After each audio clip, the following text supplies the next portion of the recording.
Dear colleagues, ladies and gentlemen, our debate today is taking place at an extremely difficult and responsible moment for the whole world. Perhaps never since the Cuban Missile Crisis of 1962 has our planet been so close to a global conflict as it is today. We have an unequivocal answer as to how we ended up at such a dangerous line. In an effort to maintain their own dominance in the world, the United States and its NATO and EU allies are increasingly drawn into a war with Russia in order to keep their anti-Russian project in Ukraine afloat. The root cause of the current crisis, of course, is not the U.S. effort to save the rapidly bankrupt and defeated Zelensky regime at all costs, and even more so, not in Russia's natural desire to eliminate security threats that arose after the unconstitutional coup in Kiev in 2014. The reasons lie much deeper, and we all understand this very well. The anniversary NATO summit held in the summer threw off the last masks from the collective West and clearly recorded the long-standing main task of the alliance to defeat Russia, a nuclear power, on the battlefield. And as we learned from the documents recently declassified by the U.S. State Department, the task of destroying Russia, excluding it from any security and cooperation schemes, was formulated in Washington immediately after the collapse of the USSR. Moreover, this task is acquiring a new meaning and a more specific dimension thanks to the efforts of the Russophobic young Europeans who have reached key posts in NATO and the European Union. Here, for example, is what Kaja Kallas recently agreed by EU leaders to replace Mr. Borrell from the beautiful garden says about Russia. There are many nations that are part of Russia. If there were more small states, then it wouldn't be so bad if the big power became much smaller. I wonder how Brussels sees the prospects for Russia's interaction with politicians with similar views. At the same time, the appetites of the North Atlantic Alliance, which completely crushed the EU and until the end of the Cold War positioned itself exclusively as a counterbalance to the Warsaw Pact, are not limited to Russia. Now, including at the aforementioned anniversary summit in Washington, the leaders of NATO countries have publicly declared their claims to a leading role not only in the Euro-Atlantic region, but also in the Asia-Pacific region. It is declared that the alliance is still guided by the task of protecting the territory of its members, but for this, they say, it is necessary to extend its dominance to the entire Eurasian continent and adjacent sea areas. This includes the creation of closed alliances of small geometry, such as AUKUS and various kinds of 3s and 4s. NATO's military infrastructure is rapidly moving into the Pacific region with the obvious goal of undermining the ASEAN-centric architecture, which for many decades has been built on the principles of equality, consideration of mutual interests, and consensus. To replace the inclusive mechanisms created around ASEAN, the United States and its allies are putting together closed confrontational structures subordinate to them.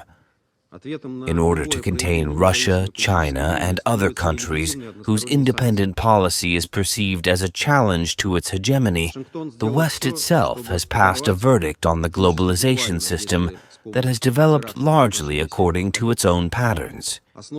Illegitimate unilateral sanctions are the response to any manifestation of an independent political line. Washington has done everything to blow up, including literally, if we recall the terrorist attack on Nord Stream, the foundations of mutually beneficial energy cooperation between Russia and Germany and Europe as a whole. As a result, Europe is rapidly losing its independent weight and sliding into the role of an economic and political dwarf, dependent on any whim of the American suzerain. Dear colleagues, the mortal threat to all of humanity today comes from the fact that Western countries, led by the United States, which have been playing a proxy war with Russia in Ukraine, have lost the understanding that a global conflict between key players with a very high degree of probability can lead to a global catastrophe. The Western elites, who still live in the Yalta-Potsdam system of international relations that emerged after World War II, have moved away from the principles of realpolitik based on national interests and indivisible security. It assumes that strengthening the security of one state should not undermine the security of another.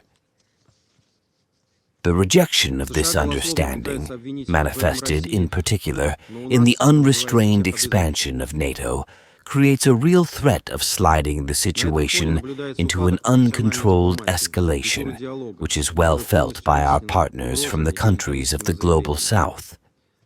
Through the efforts of Washington and its satellites, the system of global checks and balances, and fundamental arms control agreements has been almost completely destroyed.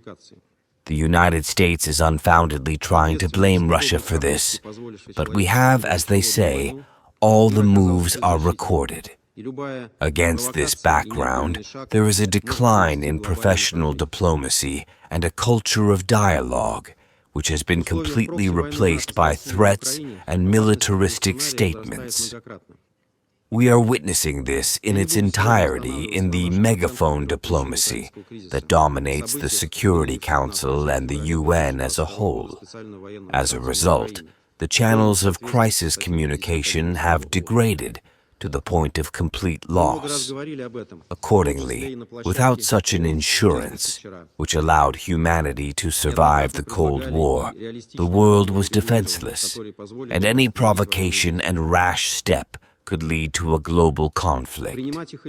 In the context of the proxy war between NATO and Russia in Ukraine, the danger of such a scenario increases many times over. I will not dwell today on our assessments of the root causes of the Ukrainian crisis and the events that forced us to launch a special military operation in Ukraine in February 2022 in full compliance with Article 51 of the UN Charter. We have talked about this many times, including at the UN in particular yesterday, and have repeatedly proposed realistic settlement formulas that would make it possible to stop hostilities. Whether to accept them or not is a matter for the Zelensky clique. At the same time, they already know in practice that each of our new peace proposals objectively turns out to be less profitable for Ukraine, given the dynamics on the battlefield and the rapid self-destruction of the Ukrainian state. Remember the Minsk agreements and the final document of Istanbul, which was torpedoed by London and Washington. Now in Kyiv, they are biting their elbows from missed opportunities, but the train, as they say, has already left. Today we heard from our Western colleagues the usual mantras calling on Russia to withdraw its troops in order to stop the war. In this regard, I would like to remind you that we sent troops in 2022 precisely to stop the bloody massacre that Kiev launched against its own citizens in the east and southeast, and which the West has been stubbornly trying to ignore since 2014. Therefore, Western recipes for resolving the conflict are not suitable. This was clearly demonstrated by the pseudo-peace conference in Bergenstock, which did not arouse enthusiasm among anyone except the Zelensky regime and its Western sponsors themselves. We understand more clearly the scheme proposed by the already mentioned Mr. Borrell. I know how to end the war in Ukraine. This can be done in a couple of weeks. Just stop the supply of weapons. But at the same time, the chief European diplomat himself stipulates that the West should not allow Russia's victory at any cost. The same postulate is spelled out in the documents of the NATO summit in Washington. Consequently, the Ukrainian crisis is only a particular element of the course towards confrontation, and confrontation that the West consciously and long before the events of 2022 chose in relation to Russia. And if we discuss something with Western colleagues, it is this, and not the issues of saving the skin of Zelensky and his entourage, to discuss how to get out of the spiral of escalation that threatens to destroy all life on our planet. And we, unlike Washington and its allies, were and remain ready for this conversation. Dear colleagues, I hope that everyone in this hall understands that this rapid degradation of the international situation must be stopped, at least for the sake of the future of future generations, who themselves cannot yet shout out to the politicians in Washington, Brussels, and London, who have gone too far in their geopolitical projects. It is difficult to do, but it is possible. For starters, as in the past, consensus is again needed on the basic parameters for peaceful coexistence. It should be based on the principle of non-interference in internal affairs and respect for the sovereign equality of states and their security interests. A new global security equation must be developed and guarantees that it will be respected. We are convinced that our world organization can also play a role in this equation because it is the UN Charter that is the cornerstone of the entire system of international law. In contrast to the so-called rules-based order, which is based solely on the interests and whims of Washington and its satellites. It is on the basis of compliance with the UN Charter that we can make the transition to genuine multilateralism as painlessly as possible, from which all states of the world, including the United States, will benefit. The sooner Washington understands this, the safer our planet will be. At the end of 2021, Russia proposed draft treaties on mutual security guarantees to the United States and NATO. They included the principles of the inadmissibility of nuclear war, non-damage to the security of the parties, non-deployment of MAUs, of military potentials in border areas where it could be perceived by the other side as a threat, and many other important elements. In fact, these are the confidence-building and transparency measures in the Euro-Atlantic region that were lost as a result of the destruction of the system of arms-control treaties at the behest of the West. Unfortunately, the West then, at the end of 2021, arrogantly rejected a diplomatic way to resolve the accumulated contradictions, hoping to extend its hegemony by maintaining the status quo. This was his major geopolitical miscalculation. The development of events after 2021 confirmed this. In their original form, those safeguards initiatives are likely to be irrelevant, but the time has come to at least resume the thinking process about what the new security architecture in the Euro-Atlantic and Eurasia could look like, and possibly even more broadly, taking into account the spread of the dangerous bloc logic to the Asia-Pacific region. This is especially important for the global South, which has been plagued by the ongoing geopolitical adventures of the United States and its allies, and is calling for resources to be directed not to militarization, but to development.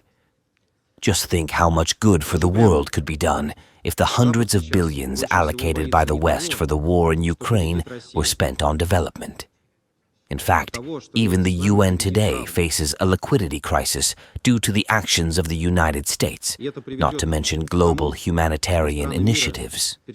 Of course, such a conversation is possible on one condition: the West's rejection of its confrontational course towards Russia, and the illusion that it will be able to defeat us. Those who seek to demonize and threaten our country, contrary to truth and common sense, must realize that victory over a nuclear power, moreover, with such military and economic potential as Russia, is impossible in principle.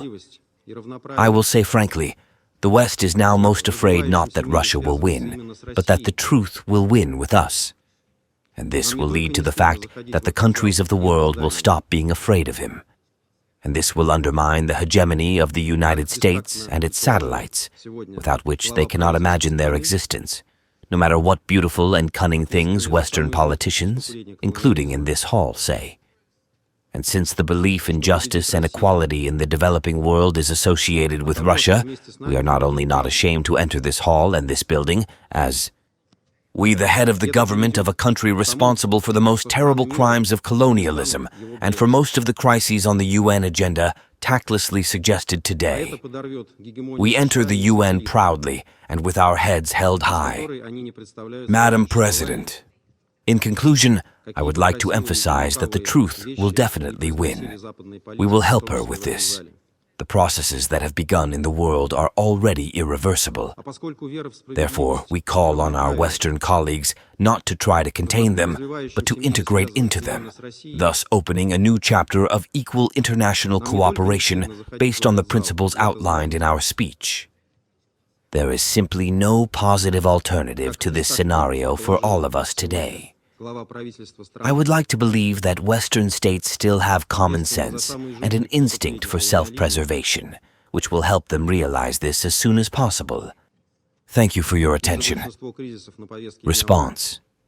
Madam President, I apologize for my American colleague who tried to spoil your debate. Usually, we do not have an exchange of remarks in such a situation, but, of course, I cannot ignore his words. It is all the more surprising that these words were uttered by a representative of a state that is responsible for the overwhelming number of aggressions, crises, overthrows of democratic regimes, and human rights violations in the 20th and 21st centuries. You don't have to go far to do this. Even crises of the latter order are fully inspired, promoted and supported by the United States, including the crisis in Gaza, the worst crisis we have faced in recent memory, which has already resulted in the death of 42,000 people. If it were not for the five-fold use of the U.S. veto power and not playing along with its Israeli ally, people would have stopped dying in the Middle East long ago. This is what I suggest that our American colleague think about, and also take care of the fact that it is Western countries that have recently become more and more isolated in the UN and the Security Council.